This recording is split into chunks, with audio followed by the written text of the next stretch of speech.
করতে একটা অন্য রাজনীতি দলে গেছে, আমি তৃণমূলের কংগ্রেসের চরম বিরোধী, বিজেপি চরম বিরোধী, খুশি হওয়ার প্রশ্ন আসবে কেন? তবে হ্যাঁ, রাজনৈতিক ভাবে আমি তাকে স্বাগত জানাবো, রাজনৈতিক ময়দানে রাজনৈতিক ভাবে মোকাবেলা করার জন্য।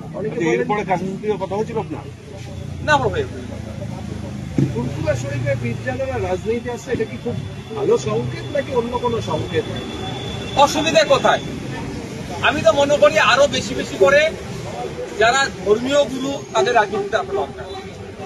রাজনীতিকে বাইরে থেকে কন্ট্রোল করার থেকেও সরাসরি রাজনীতিতে আসে। বাইরে থেকে কন্ট্রোল করলেই বেশি নোংরামি হয়। সে যখন কাউকে পদ্মশ্রী প্রাইজ দেওয়া নিয়ে যে চর্চা হয়েছিল, এইগুলো যেমন চর্চা হচ্ছে, এটা থেকে সরাসরি রাজনীতি বাইরে থেকে কাকে ইঙ্গিত করছে? দশের দিকে আহ্বান জানাবেন? আমি সকলকে আহ্বান জানাবো।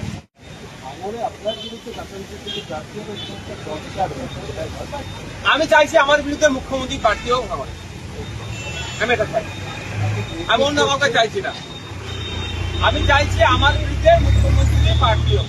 তবে একটা কথা জানিয়ে রাখি, পশ্চিমবাংলার মুসলিম সম্প্রদায় তৃণমূল থেকে যেভাবে মুখ ফিরাতে শুরু করেছে, কাউকে দিয়ে ড্যামেজ কন্ট্রোল করতে যদি চাই সেটা হবে না।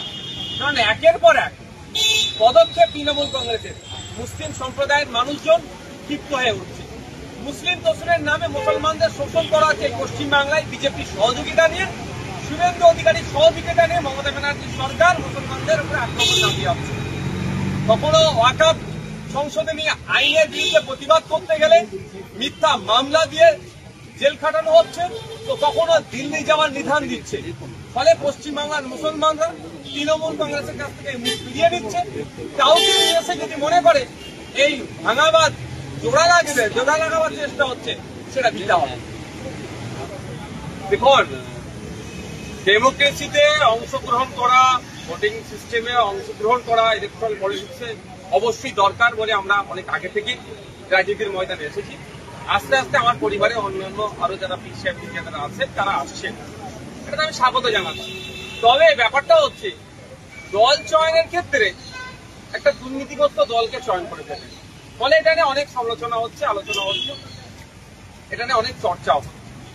এতটুকু বলবো যে যে দলটাতে উনি নাম লিখালেন সেটা একটা দুর্নীতিগ্রস্ত দল, যেই দলের অপদার্থতার জন্য, যেই দলের ব্যর্থতার জন্য, নোংরামির জন্য, চুরির জন্য 26,000 চাকরি বাতিল হয়েছে। তার মধ্যে অনেক যোগ্য আছে, আজকে যোগ্যগুলো রাস্তায় বসে। যেই দলের জন্যই আনিসকে খুন হতে হলো, যেই দলের সর্বোচ্চ নেত্রী বলেন যে ওয়াকফ নিয়ে আন্দোলন করতে গেলে দিল্লিতে গিয়ে আন্দোলন করতে হবে, সেরকম একটি দলের নাম লিখানোর জন্য